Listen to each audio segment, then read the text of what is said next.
discuss.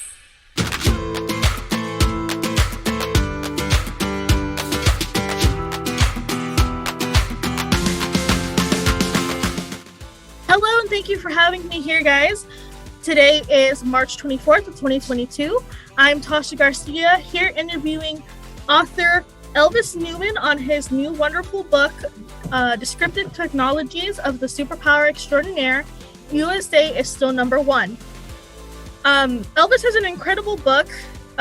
Like I just mentioned, America is still the number one's first superpower extraordinaire.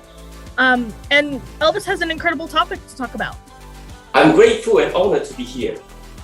You have quite a book here. I wonder who this beautiful book is for. Who is your target audience? My wonderful book is for all kinds of people. It's for people who like to survey their surroundings and wonder what happened 5,000 miles away from them can have impact on their gasoline prices, jobs, and daily living expenses. My book is for people who are looking at current affairs, world change, and all the issues that are concerning human life. My book is for people who don't want a better tomorrow, who wants a best tomorrow. My book is for leaders in the companies, in the charitable organizations, in Congress and White House, maybe President Biden or the next president. My book is also good for the last remaining tribes of Amazon forest, kids who want to aspire to become flying car engineers, or people who have withdrawn their lives into computer virtual simulations all day long, or for that matter, narcotics and alcoholics. Really? Seems one size fits all for me. What is the common message to all these people? What is the whole idea of your book? After having done my research, comparing Western civilization to other civilizations, comparing modern society to Middle Ages and ancient societies, I realized people have the same goals. From the most ancient people, the tribes and the clansmen, people looking at three things to improve their daily lives. They want to have better food and better animal breeding. They want to have bigger land, bigger resources, and they want to have freedom like the birds. So people look up to the sky and say, how I wish I can fly. And people look at other people's properties and land and say, I want to conquer them.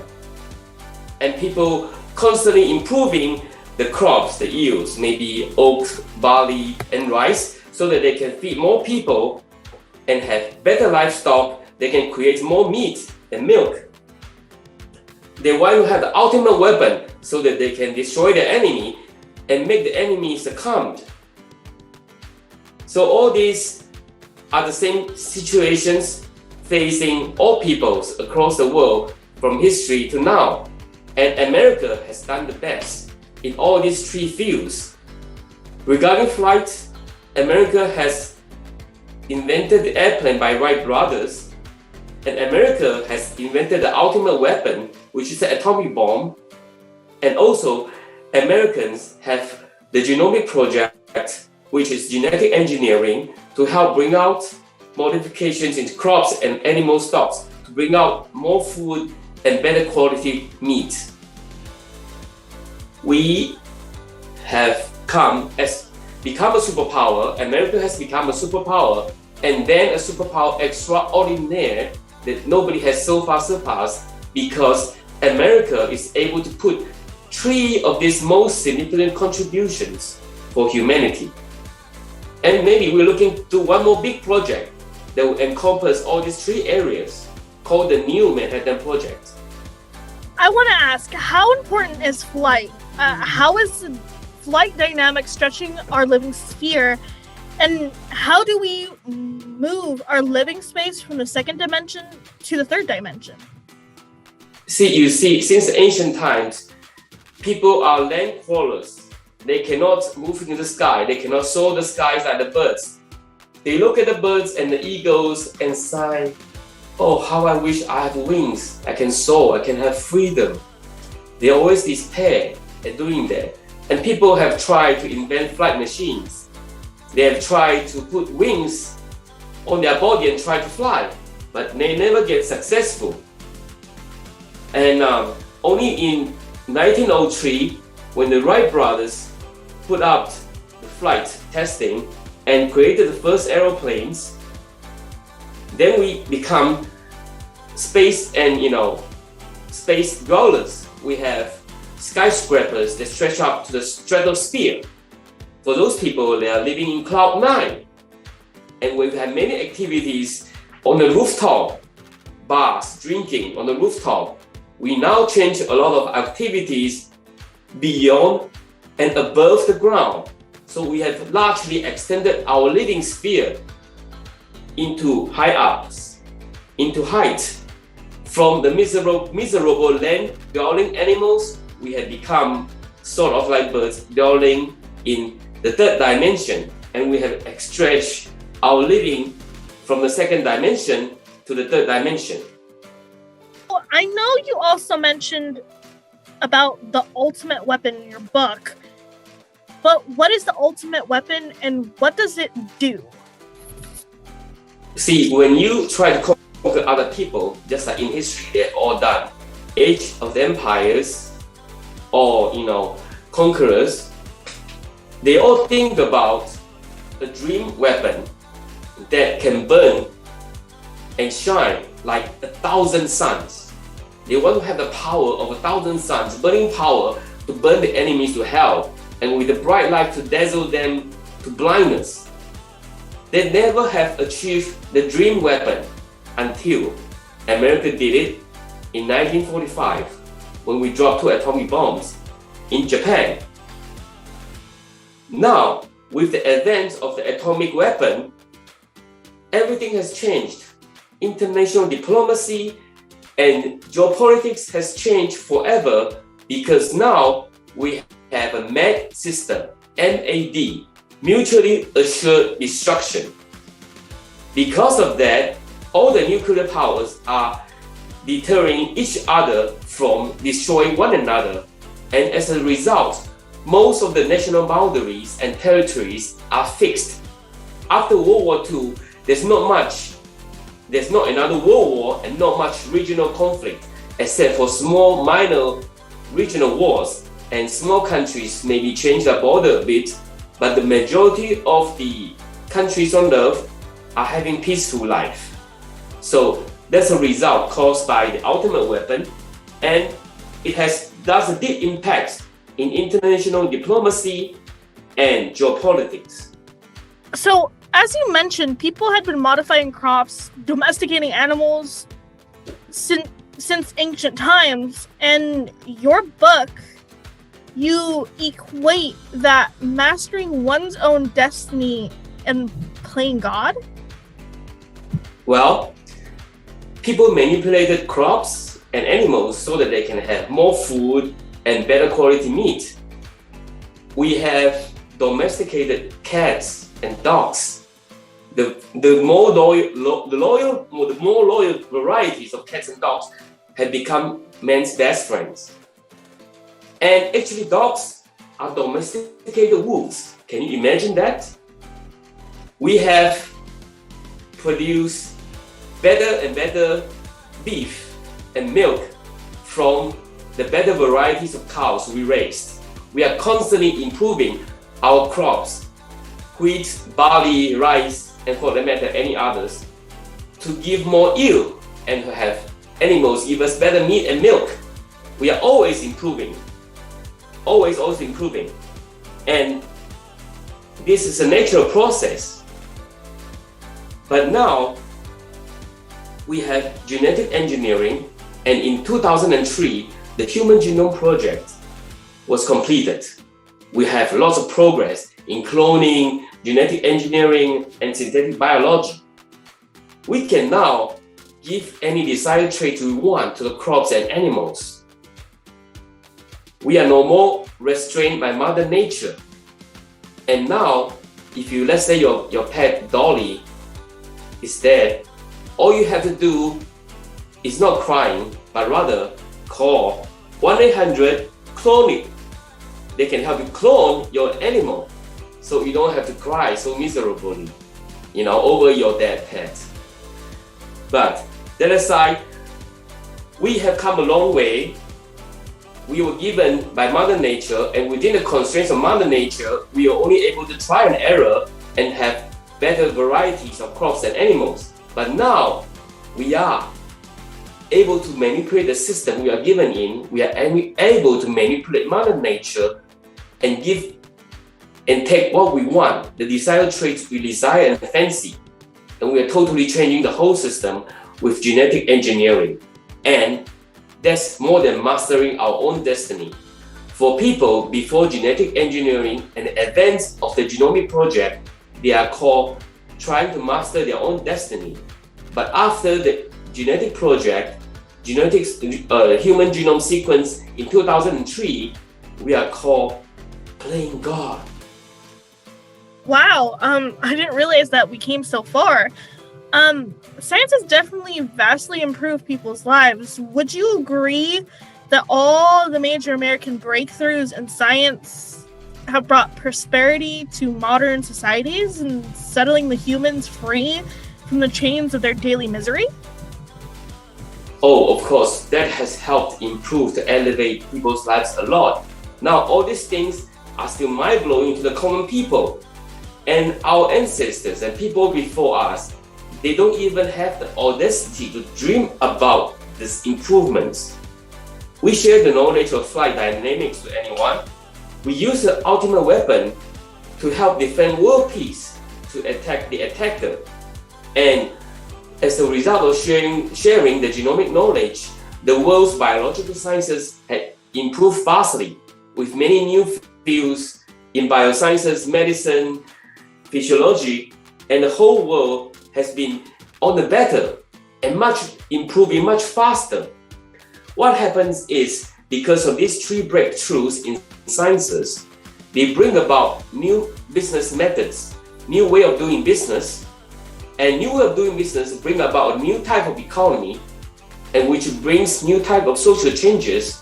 And with the ripple effect around the world, we have a new global network of humanity, all living better and better, enjoy higher standard of living than many generations before us. And that helped to speed up the process and the progress of more scientific advancement, which spur even more business evolution and more change in social fabrics and a new global community. So all this will be, positive cycle of change because it's brought up because of all these three breakthroughs that America has brought about. And that also helped America to achieve the superpower status initially. And when other nations become superpower, America proceeded to exit to the next stage as superpower extraordinaire. You did a wonderful analysis of how America became a superpower and then superpower extraordinaire. You have a very unique point of view. What concerns me is that you also say other superpowers are catching up fast. Do you have ways to keep our superpower extraordinaire status safe? To do that, we actually need to use the new disruptive technologies that I mentioned in my book, and we need to forge the new Manhattan Project for this new millennium for America. You see, America still beat other nations, but in many fields, other superpowers are catching up. I should say we should start now, and we can still go over the top, and I don't think we can sit on the laurels. Okay, we can sit idle for 10 to 20 years. We'll be thrown behind, okay? We need a project that will elevate ourselves and the world again. And with this, we can actually be, again, head and shoulders above all the others. With this project, New Manhattan Project, we'll go into the fourth dimension, have a second pair of Icarus wings, and do a little omnipotent, omniscient, and omnipresent behaviors and endeavors. Yes, with this single one project. I will not tell you what it is, but it's all in my book. I purposely make it short, concise, and relatively cheap. So there's no excuse you can run away and not get a copy of this just to check it out of curiosity, or to give your friends, or to the powers that they are controlling this country. They're the ones that need to read this the best. So try to get it in my book.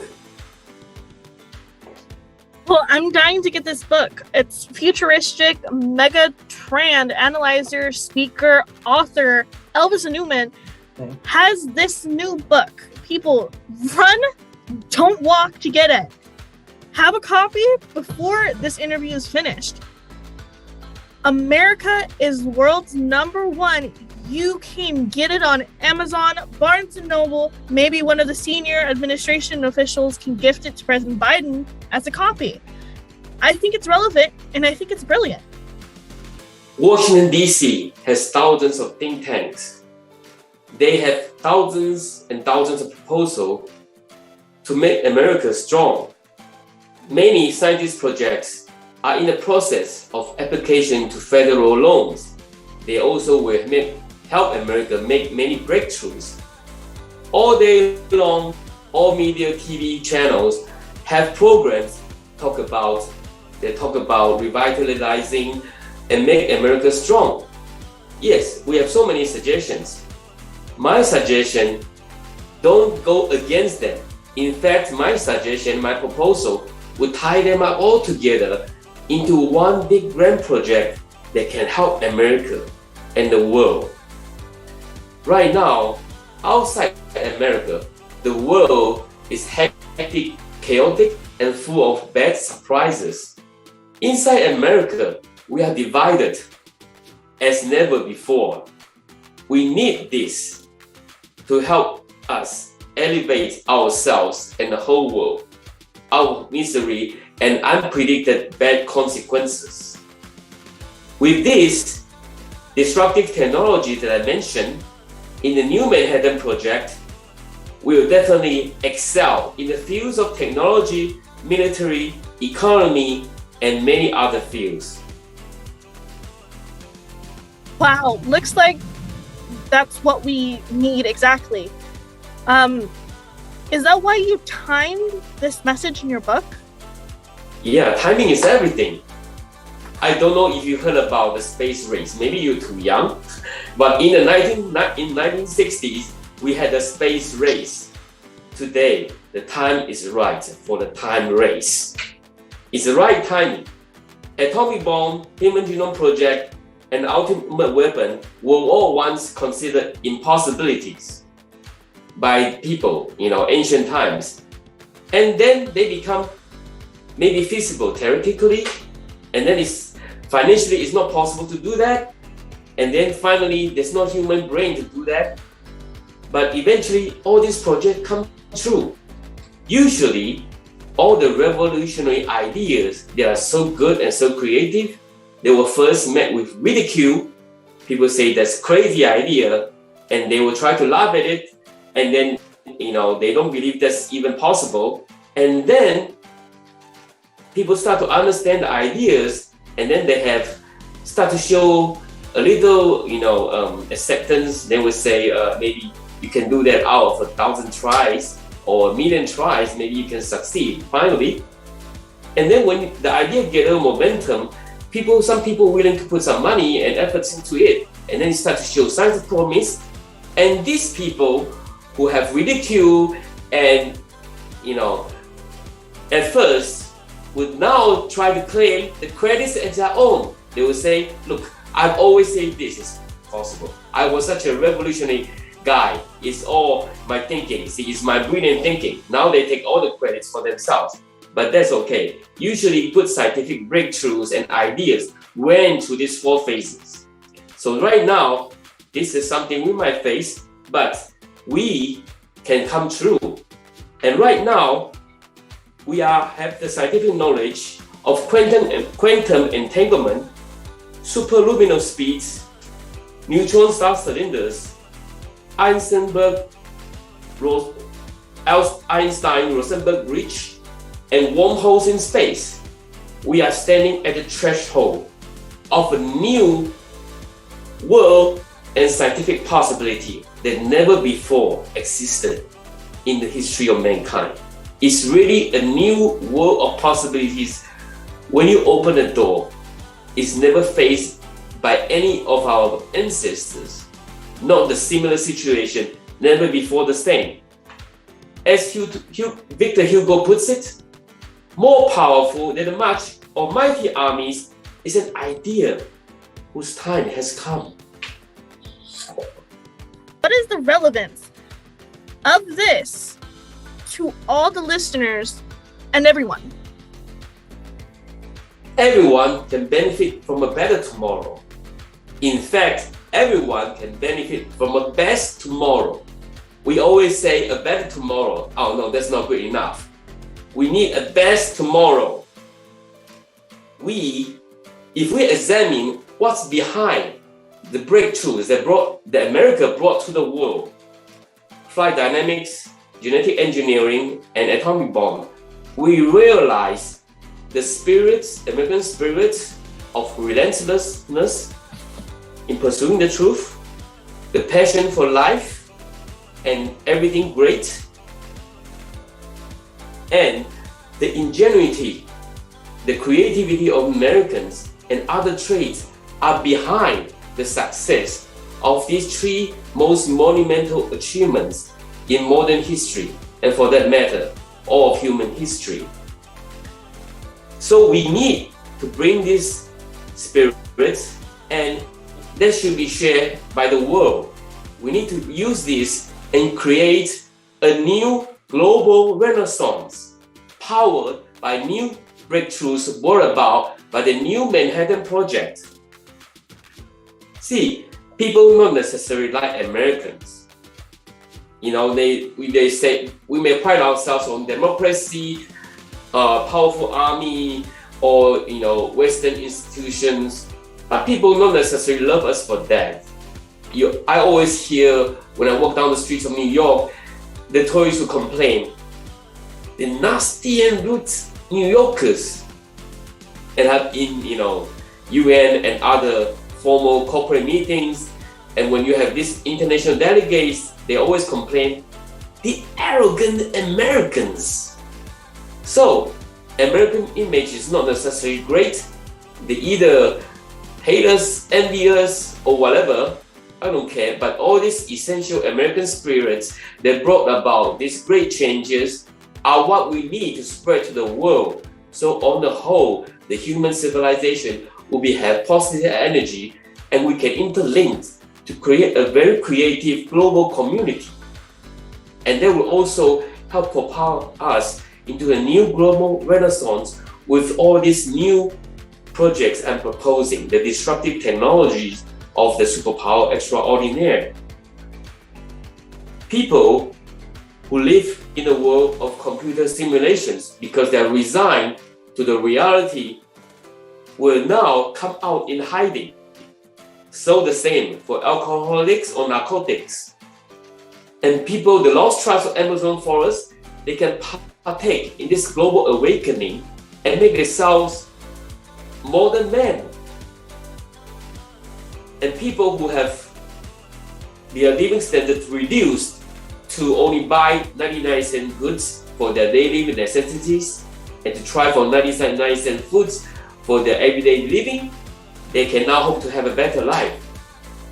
And kids, savants, prodigies, they can all try to study something new if they aspire to become flying car engineers. So everybody have a piece of stake in this global awakening. And for the matter, of course, the leaders in big companies, Congress, or President of America, they need to have this message. In fact, if President Biden, or for the matter, the next president, hears this message at the 2022 LA Festival of Books, Book Expo, and it can institute the policies that will be so good for America, And if President Biden doesn't like it, maybe the next president will like it.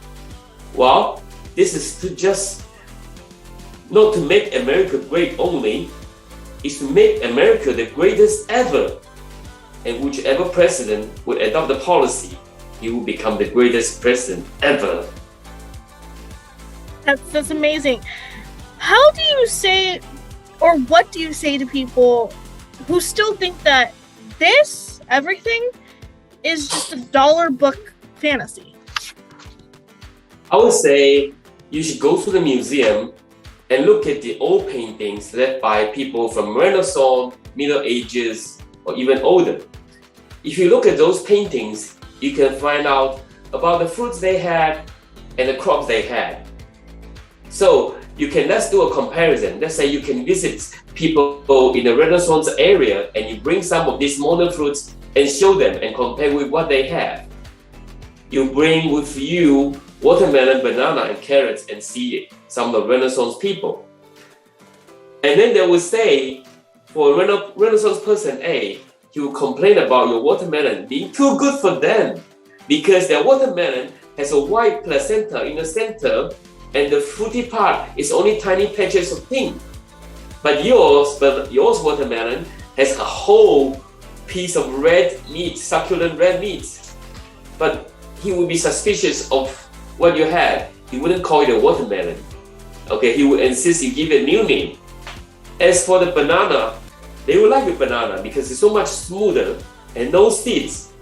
For the Renaissance people, their banana is quite rough and their seeds are very big and harsh. So they would have problems with your banana, but I would say, you did bring me a novelty, which I don't think is a banana. And when you have the Renaissance person C trying your carrots, he would say, you dye the carrots because the carrot they have is either white or purple. And it has many thin roots and the taste is very bold. So he wouldn't believe you bring him a carrot. He would complain that you dyed it in the color you had. And also regarding ultimate weapon, if you try to go back to July 1945 and talk to Yamamoto, the Japanese commander-in-chief, and you try to dissuade him against attacking America, you tell him, don't attack Pearl Harbor, you will wake up a sleeping giant. And he will say, silly guy. My most eminent scientist told me America has 5 to 10 years to develop an atomic bomb. Okay, they won't be able to do it in time, in just a month or so, to halt our actions. And my most accurate spy in the U.S. has even sent me the information. There's no way America can come out with an atomic bomb in such a short time. And you know what happened just a month later? What happened in Hiroshima and Nagasaki? And even after the bomb exploded in Japan, and if you have a chance to go to see Heisenberg, the head of the nuclear program in the German Nazi occupation Germany, Heisenberg would say, I don't believe a word of what you say. The atomic bombs exploded in Japan was not atomic bombs. It couldn't be possible. And his deputy would say, yeah, it will only be possible if America has turned the whole United States into a factory manufacturing only uranium-235. So there was the absurdity of how the atomic bomb was and the feasibility of how it was back then. And if you want to talk about flight dynamics, you can imagine yourself going back 300, 400 years to any of the villages. You tell them, to these rural village people, you can tell them, I know the principle is fine. I will teach you the workings of aerodynamics, gravity, and thrust. And then you can fly. And then the villagers will ask, what kind of gibberish are you talking about? What is aerodynamics? What is gravity? What is thrust? And villager B would say, you want to fly? I know many people who try that. They have strapped themselves some wings and try to jump off from a cliff or a tall tree, and they plunge to their death. Even my great-great-great-grandfathers have told me and passed down the stories of many people trying to be like the birds and died. That's not possible. And someone more knowledgeable villagers would say, that's not possible because it's not possible for any biological being to break the sound barrier. And because your bones and muscles will be cracked. And if you say an aeroplane is made out of tons of steel and you will be wrapped in it, then you better become a meatball, okay? Crushed by the airplanes, tons of metal. So that's not possible. And then some other villagers would say, it's easier for you to reincarnate into a bird if you like flying so much. So this is what would happen. We have come so far. That's a great analogy. I can hear the passion, dripping from your voice. What do you hope readers, listeners, young, old, can take away from your book? The three greatest achievements of the United States have blown people's minds off. And they are still blowing people's minds off. And they have changed people's life forever. And now, the project that I'm proposing will allow us to unite all of these three projects into one big project and to elevate our lives further, to give us another height, to bring us to a new, more rosy future with Icarus wings, the Omega ultimate weapon, and with humans playing a lesser god. That's amazing. I love your title.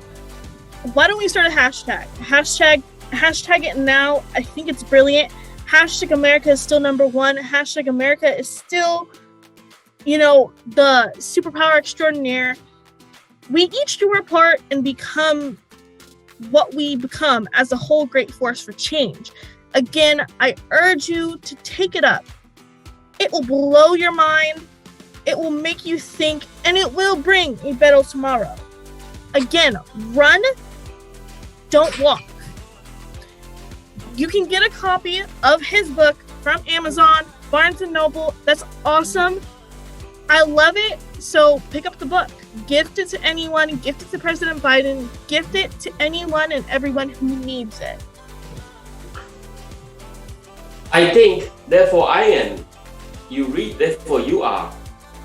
But I also need to read what you think and what you have said.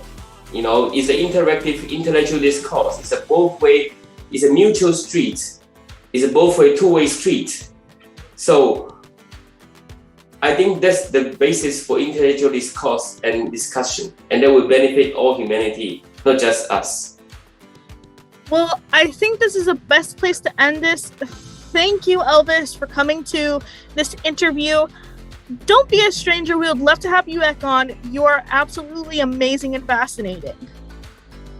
Thanks for having me. It's an enjoyable ride throughout the whole interview. I see that you grasp my ideas very quickly and make me feel so at ease. You're also very caring in trying to help me out and bring out my best. And mostly, I also want to thank the audience and the people watching this interview for engaging in this intellectual dialogue and discourse. We hope that with this, we'll usher in not just the best tomorrow, not just a better tomorrow, but the best of all best tomorrow. Again, if you know someone from the White House, you can bring by President Biden a copy. Or if you think someone is going to be the next president, just give him a copy. America really needs this. That will conclude our interview again, guys. My name is Tasha Garcia. I'm from Authors Press. We're here gathered today with author Elvis Newman on his new and incredible book, Disruptive Technologies of the Superpower Extraordinaire. U.S.A. is still number one. And again, I urge you guys to go ahead and grab a book from Amazon, Barnes & Noble, and Litfire Publishing. You won't regret it. Again, thank you for having us.